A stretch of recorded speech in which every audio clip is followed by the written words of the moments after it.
con la herida bien dolida.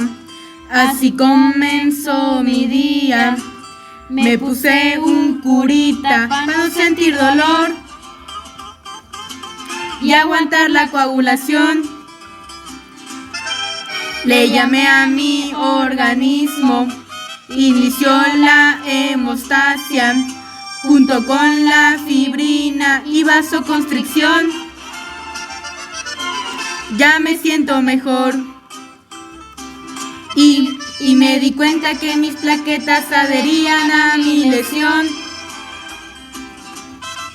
porque en medio de ellas el fibrinógeno las unió y secretó serotonina, ADP y tromboxano A2. Ahora empezó la agregación y se formó un tapón. Que pasen los doctores que voy a desmayarme.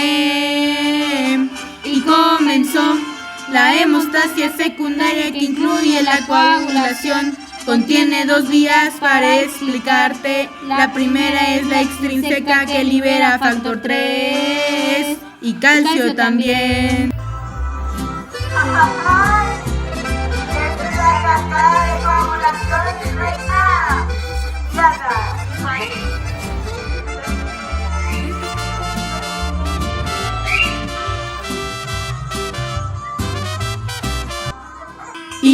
Y me di cuenta que no menciona el factor 7, que es el activador, porque ahora viene la vía intrínseca que te voy a explicar yo. Y comenzó a interactuar el factor 2 con el 11. Ahora ambos actúan sobre el 9. Que pasen los factores 8 y 9 para activar al 10. Y se me olvidó que ya llegamos a la vía común. Activa el factor 15 junto con el calcio. La neta PF3 se me estaba pasando y así voy a sanarme.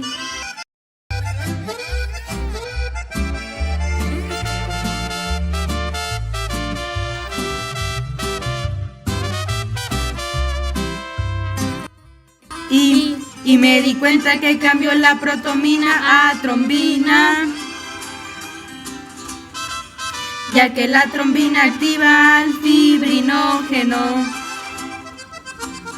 Y se me olvidó que el fibrinógeno se convierte en fibrina. Ahora hasta genera una red laxa sobre el tapón.